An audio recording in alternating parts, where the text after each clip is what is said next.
Well. Good morning, everybody. Russ and the West Ham Network. Hope you're all safe and well. Let's have a chat about Spurs, shall we?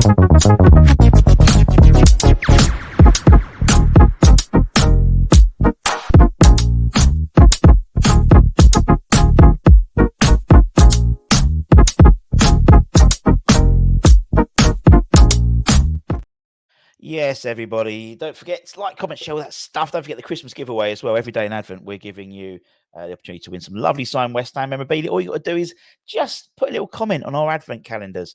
So today's the 6th. So day 6, open up. It's our interview with Neil Ruddock, Ewell number 6. So just comment on that. It actually works quite well because we're talking about Spurs. As always, we bring on an opposition fan to get their inside view, to find a bit more about them, find what's going on under the bonnet, so to speak, at the club. And so very happy to say we've got Flav. Let's bring Flav in. How we doing, Mr. Flav? How we doing, friend? Very well, mate. Yeah, thank you very much. Thanks for having me. Great Absolute to pleasure. talk about West Ham and Spurs. Yeah, exactly. Yeah, Obviously, we both drew at the weekend, didn't we? But I yeah, we think did. yours was a bit more exciting than ours, to be honest. Yeah, I mean, it's just, I mean, this is the way Spurs play at the moment, and regardless of whether or not it's effective in when you're playing teams like Manchester City, you're always going to ship opportunities and chances. But we spent the last 4 years before Postecoglou playing some of the worst football I've ever seen. And if the choice is, giving up a few chances to one of the best teams in Europe and drawing 3-3 in an exciting sort of end-to-end kind of battle, I'll take that over what Conte gave us all day long. That said, the irony is that Conte actually beat Guardiola's Man City at the Etihad during his tenureship. Like we lost 4-2 the last time we played there. It's and we're just saying, just for one, I think there's a lot of parallels in terms of where a lot of the West Ham fan base want to go in terms of the football. It's boring. The football is boring at West Ham at the moment. Right. It is very boring. Moyes ball 1.0, it's gone back to basics. And we've obviously picked up a few points, but it is sort of, there's a balancing act. The sort of the debate at the moment on the fan base is it about just about getting results? People want to be entertained, and people say, why can't we have both? And it seems with Ange, when he's come into Spurs, you sort of are having both at the moment. I think overall we've had both. Yeah. Obviously, we've had this period where the last four games where we haven't won one. We drew at Man City and we lost the other three: Villa, Chelsea, and Wolves. The issue, though, you can directly align or point those the reason for those results to that game against Chelsea, and I'm sure Chelsea fans, not that there'd be any listening to this, but sure the Chelsea fans will take great delight in the fact that Spurs very much imploded on that night. Not necessarily. I mean, the red card was an implosion in that Romero went through the defender and deserved to be sent off, right? And then you had Udogie who was on a second booking, right? So it went down to 9. Sometimes it happens, very rare, but it's one of them. The bigger things were Van der Ven being injured, who had a sterling start to his Tottenham career, pulling up with a grade 3 hamstring injury, which is the worst kind of hamstring you can get. And him being out till mid-Jan, early Feb. And then Madison in the exact same game, literally 10, 15 minutes later, pulls up, I can't remember what the specific injury is, an injury to his foot. He's out to mid-January. Now, suddenly, 2 of our most crucial players are gone.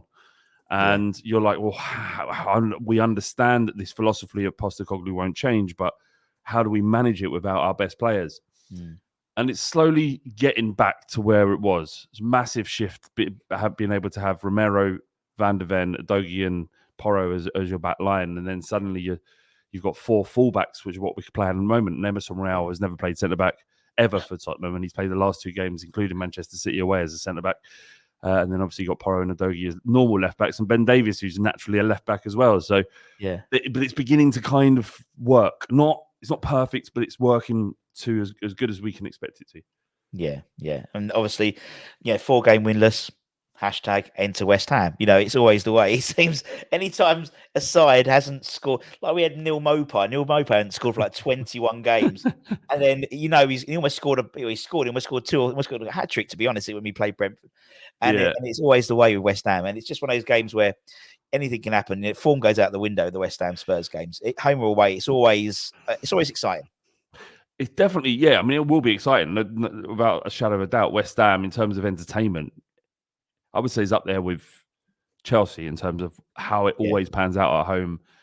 I'm not talking rivalry. I'm talking just how Yeah. mental these games tend to be, and like you say, form goes out the window. But what I would say is a pre-warning, not that this guarantees anything at all, is that while we didn't win, our performances haven't been bad. The Yeah. game against Wolves was awful, to be fair, but against Villa we smashed them. Like how we lost that game 2-1 is beyond me. Against City, as you saw, we got the draw. Chelsea game was an anomaly, so you might look at it and go, "Well, Spurs are on the ropes here." Watching Spurs, it doesn't feel like we're on the ropes. It feels like we're on the back of some bad results, but the performances has been there. And without Maddison, we've seen Lo Celso return to the form and return to the pitch and play with form. And we wanted him out by and large. The fans wanted him out either on loan or get some money so we could try and find a replacement. And he's been excellent for the last 2 games. So while, like I said, the results haven't been there, I am quietly confident. Yeah. I'm not full of and brimming with confidence, but I'm looking forward to the game as opposed to dreading it. Yeah. No, I get you. And to be fair, I mean, you said win this, but you've had in essence almost a whole side out, for injury, and you had 10. Romero will be back for Thursday. Yeah. So that's 9. But yeah, and it's weird when things like that happen when players get injured and actually someone steps up and you go, fuck, okay, fair play. And obviously both in the summer, obviously Harry went to Munich, number 41 went to Arsenal. And so the former captain, who should not be named. Is it so? I don't. Obviously, I don't really pay much attention to West Ham. So how much of it is that West? And I'm sure you've covered this, but I'm just curious. Yeah. How much of it is like, okay, well, we understand he had to go, the contract situation, £105 million a lot. Yeah. Or are you like your position? Is it mostly you kind of angry that he left for Arsenal, or is it? I think what is the situation? I think it was. I think there was an interview he gave for England about 18. Well, we knew he's going to go for like 18 months, to be honest. He rejected a 200 grand. I mean, he's lost probably about 10 million quid. He could have signed a 250 grand, 200 grand contract and still left in the summer, but he just decided not to. Kane, like you say. Yeah, exactly. Same thing. So I think it was a desire to go to win trophies. And then you think, well, you've got 2 options. You've got Arsenal and Man City. Well, you're virtually, I mean, you're never virtually guaranteed to win anything, but you are for City. And he decides to go for Arsenal, who just bottled the Premier League last year. And you're thinking, yeah. So he's obviously he'll always go down in West Ham folklore history. He's one of only 3 players to have lifted a trophy at West Ham. Him, Bobby Moore, and Billy Bonds. And that will always be the case. Same with David Moyes. He'll always go down in folklore history as one of only 3 managers to have won something. But I just think I think people knew he was going to go, but it was where he was going to.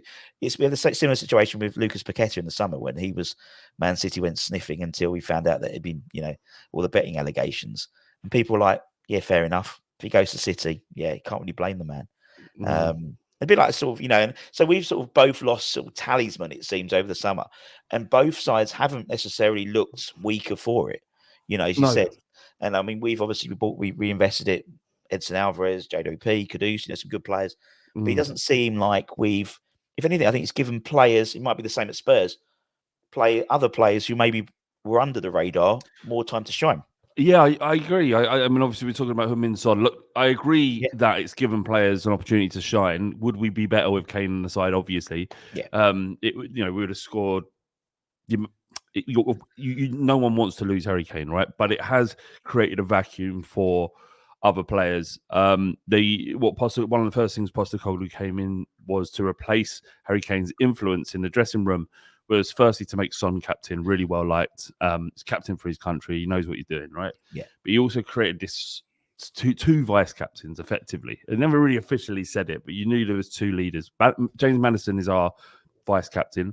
Yeah. And Romero is also a part of that leadership group, in inverted commas.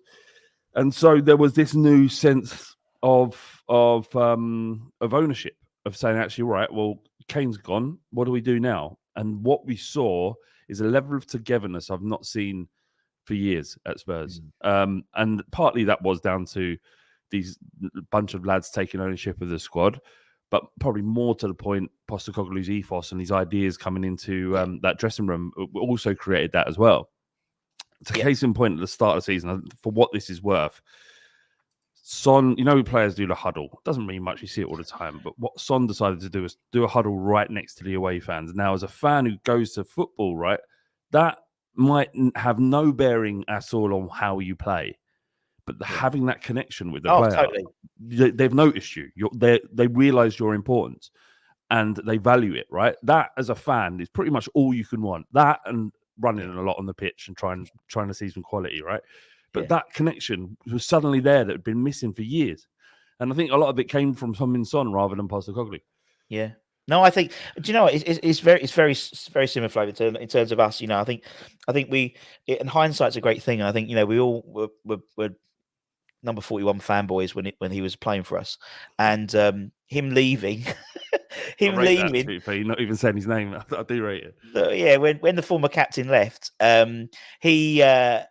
It's sort of like it left, you almost thought, actually, you felt for the players behind him, in terms of likes of Souček. I mean, Souček, he's scored 7 goals for West Ham this season. I think his best was 10, and he's just seems to have got a new lease of life. And, almost like they were trying to play Declan Rice to his detriment and stuff like that. And I think there's definitely more of a togetherness than maybe we had last season, for sure. Despite the fact of obviously winning, and obviously it's one of those things. I think hindsight's a great thing, and 105 million quid, take that all day, mate. Seemed like a lot. It seemed like a lot, and no doubt he improves Arsenal. But it's and obviously it's a shame for both of our fan bases that he joined them.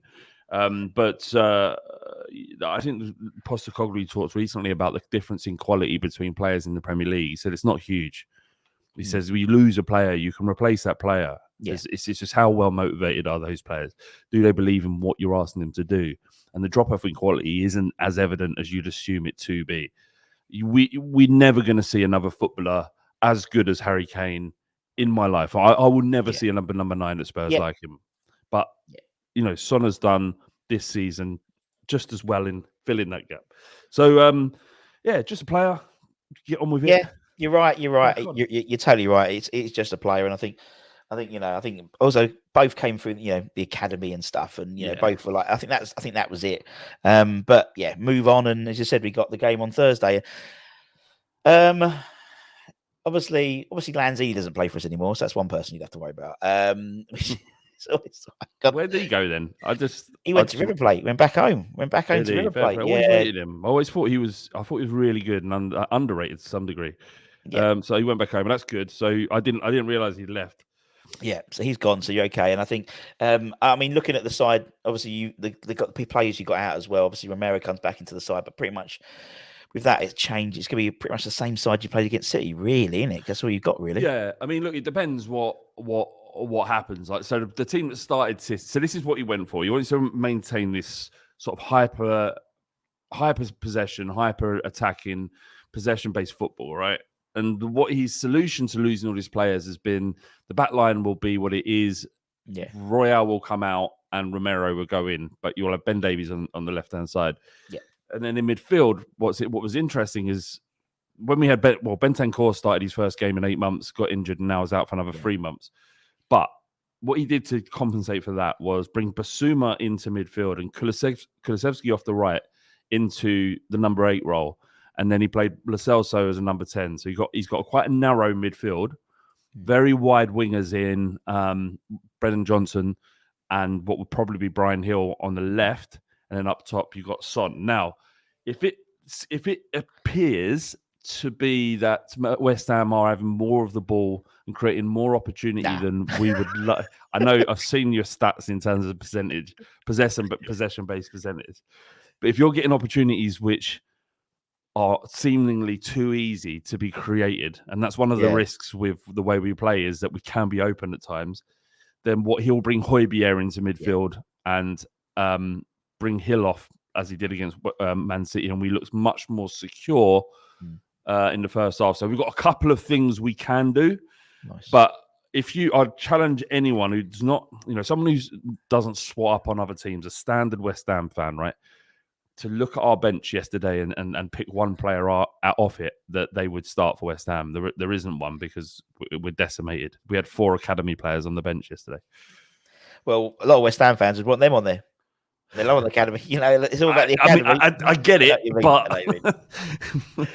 I know what you mean. Well, I think hopefully we'll have Zuma will be back in the side. He didn't play yesterday. He didn't play on Sunday due to a personal issue, family issue. So not injured or anything. So hopefully he'll be back into the side. I think we're pretty much the only player definitely that will be Antonio.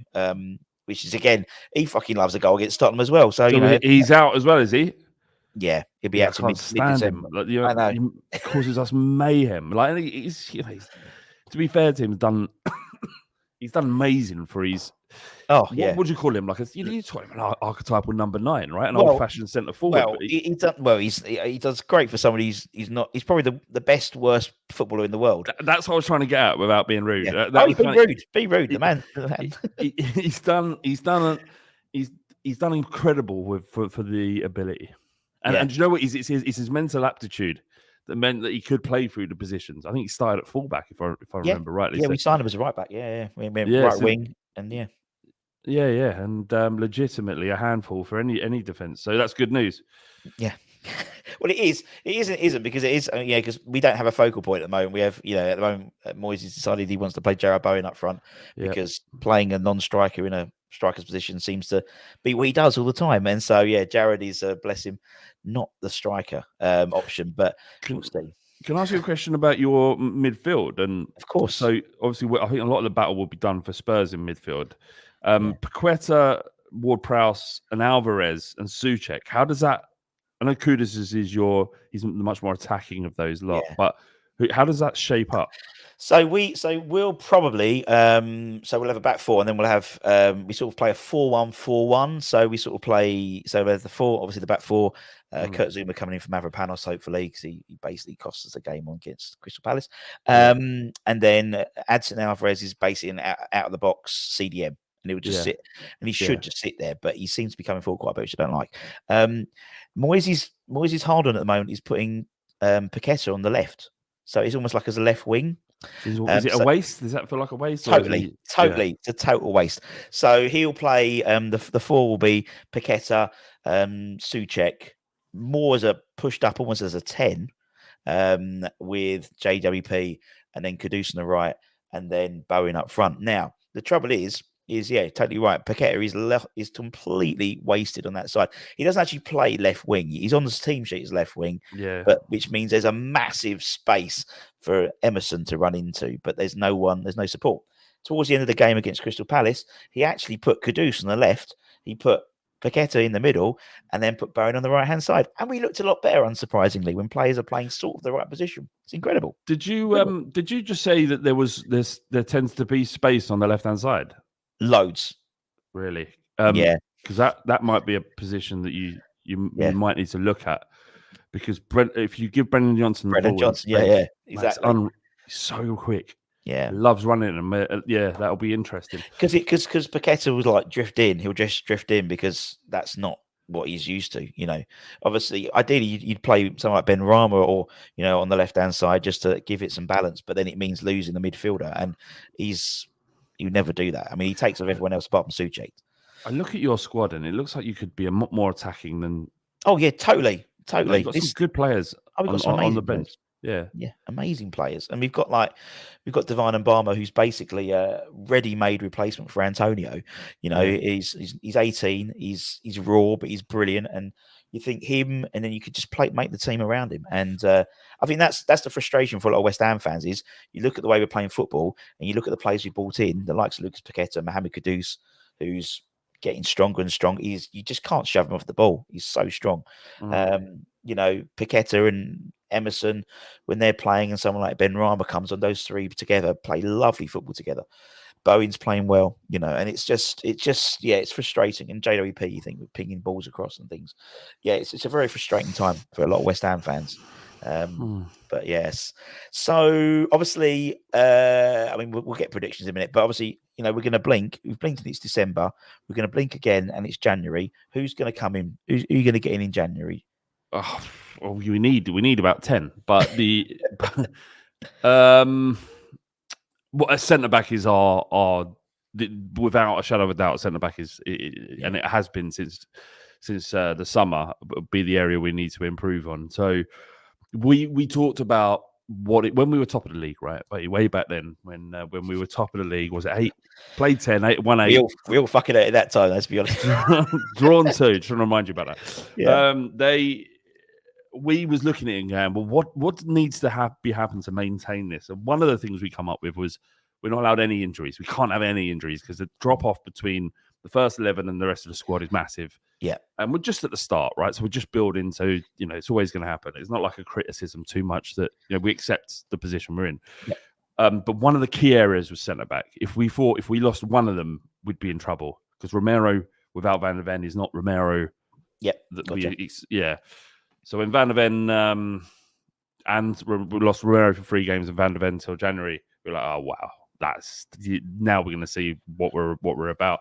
So Lloyd Kelly from Bournemouth has been linked a lot. He's 26, he's English. Yep, left-sided, and so realistically, his contract's up relatively soon. I'm not sure if it's this season or one after. So that's an opportunity.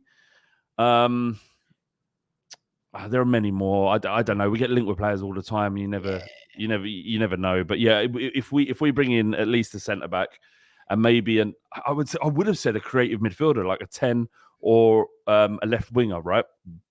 But Lo Celso is fine, right? If Maddison can't play and Lo Celso can, that's that number 10 situation sorted.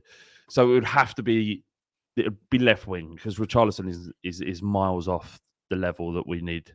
Yeah. And to spend £60 million on him was a joke, but it's been done now. I don't know how we're going to manage him in future. So it would be that left wing, but I can't see it, mate, because you've got Manuel Solomon, who you might not know a lot about, but he had a decent start. Yeah. You've got Perisic. Well, he's not going to be out. He'll be out for the rest of the season. And you've got Richarlison. But effectively, we have 3 left wingers on our books. How many more can you buy just in case one of them gets injured? I think it'll be not much more than a centre back, although we need more. But in January, it's very difficult. It is very difficult, yeah. I think we want a striker, but I think we've wanted a striker for the last 12 transfer windows, I think it seems. Yeah, you've not had a great deal of luck with buying them, have you? Well, I think the trouble is, it's like, I always see it like a bit like a puzzle. It's almost like we've got one piece left of a puzzle, so we've just got bought a completely different puzzle. And unsurprisingly, that piece does not fit in the piece we need it to. Because you think about like his Hallo, when he went back to Ajax. He's had a good career. Yeah, exactly. Dortmund, obviously, he had the illness, but he's returned, and you got Scamacca's banging him in for Atalanta at the moment. I've always thought he was a good player. I mean, he's difficult. Did you love him? Yeah, it's difficult to settle in England. And same with Lo Celso. This is the first batch of decent football we've had from him. And we've owned him 4 years, and he spent 3 of those out in playing in Spanish teams where he's happy. Yeah. So no, I think we need to buy someone who just like fits. And I think what's different is obviously we now have what they call him. He's not football director, technical director, right? From Tim Steindem from Bayer Leverkusen, and so it's a setup, and so we'll actually buy someone to fit a system rather than just buy a striker. You're good, we'll buy you. We had like Javier Hernandez, we had Chicharito, and he was crap for us, and it's just like he's not crap, in life in general. It's just since West Ham strikers. It's more and more important for you look at the profile of player and does it fit the system now? It seems to be, but obviously we've got head coaches and football becomes more technical and roles become more specific. Yeah, but making sure that the profile is correct for a player, and that actually is awkward for fans to get on board with sometimes because you think, oh well, let's just buy the name. When's the last time Manchester City bought, apart from say Grealish and they went off the cane, but every player they get in is profile based. Yeah, no one had even heard of Rodri before the year before he'd signed for Atletico Madrid. Now he's the best number 6 in the world. Yeah. Doku, unless you know your European football, look at him. These are players. If West Ham were linked with Doku we were. He tore us a new one in pre-season, and we tried. It was us. Really? And obviously, and I was like, I'd know him from his little belt. I thought he's a great player. I thought he'd be perfect for us on the left wing as well. Yeah. And then we were linked to him, but then City came and went, I will have him. Yeah, well, that's done. You're right, and I think it's a mindset difference, isn't it? It's like someone like Tim Steinson, saying we were linked with Edson Alvarez. People are like, who the fuck's he? It's like Mavropanos from Stuttgart, and some of the people we're linked with now. It's they're not going to be household names. Did you hear David Moyes turned down? You'd know this already, but turned down Alvarez from City, who they bought. Yeah, so he weren't quite right.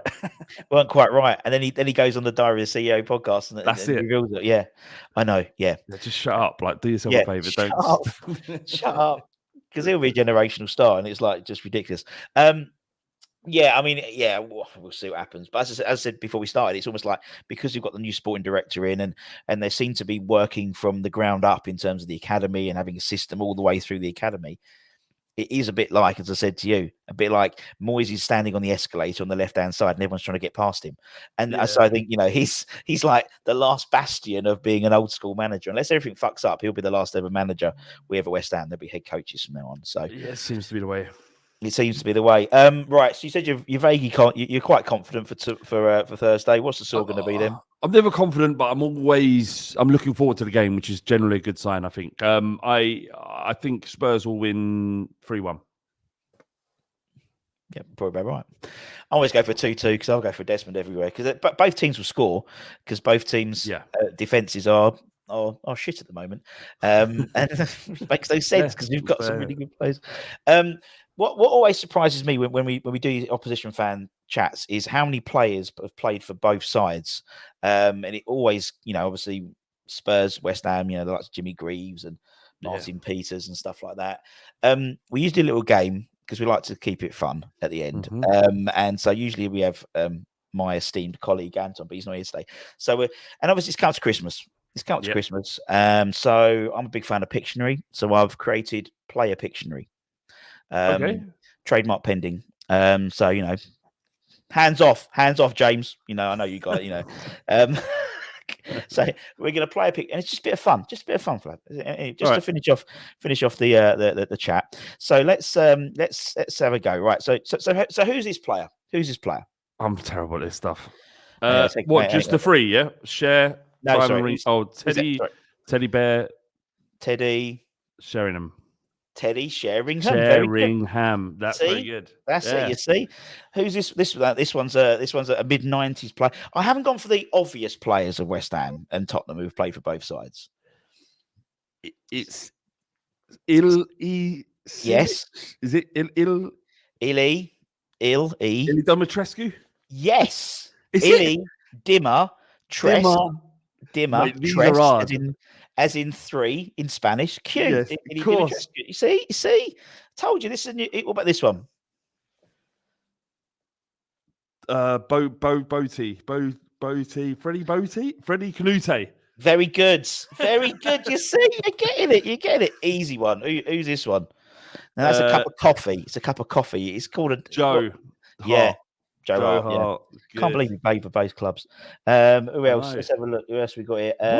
Ili Dimitrescu played for West Ham. I've forgotten that. I cut you afterwards. You bought him from us, didn't you? Yeah. Okay, part of Harry's one. That's Robbie Keane. Robbie Keane, you see? Yeah. Robbie Keane. Gotcha. And a guy we got here. Who's this one? What about this one? So what's that bloke doing? He's Peter Crouch. No, he's Neil. He's kneeling. Neil Ruddock. Neil Ruddock. It's a Rudd, isn't it? Yeah, it's a Rudd. Very good. Neil Ruddock. And this one, I don't think he actually played for you, but you had him on your books. So yeah. Jim Walker.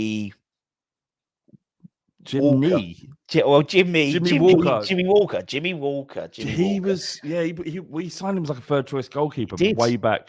Big fan. He was like a third choice or something like that. It was like emergency goalkeeper loan or something like that. Yeah, emergency loan goalkeeper. Jim, friend of the channel.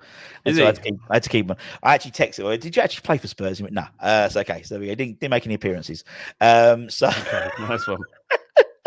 And he's number 23 on our advent calendar. So keep an eye on that, everyone. Flav, man, it's been a pleasure. I said half an hour. I'm absolutely bang on. Obviously, people can catch you on the the JAFFL. I can't remember the letters. Jaffn, James and Flav for Jaffn. now. Yeah, listen to us on that if you can. Don't bother with the Spurs stuff because what Yeah, West better Ham fan safe. wants Yeah, to listen. but Much sometimes, better. yeah, all the Yeah, overlap and all that shit as well. Well, You know, all over it. if you beat us and you can listen to it, that'll be out on Friday. But yeah, other than that, please listen to James and Flav for Now podcast. Good stuff. Yeah, all good, mate. And as I said, everyone, make sure you keep an eye on the old West Ham Advent calendar videos. Subscribe, comment on them, and you get a chance to enter some free stuff. Today's we had Neil Ruddock on day 6, or Neil Ruddock. So comment on that, and all good stuff from myself and Flo. Take care, stay safe, stay warm. And I wish you all the best. Actually, I don't. Sorry, Flo. I usually say I wish you all the best for the season after today, after tomorrow, No, but I don't. accept. I wouldn't want it. I wouldn't want it. All right, take care, everyone. See you later. Bye-bye.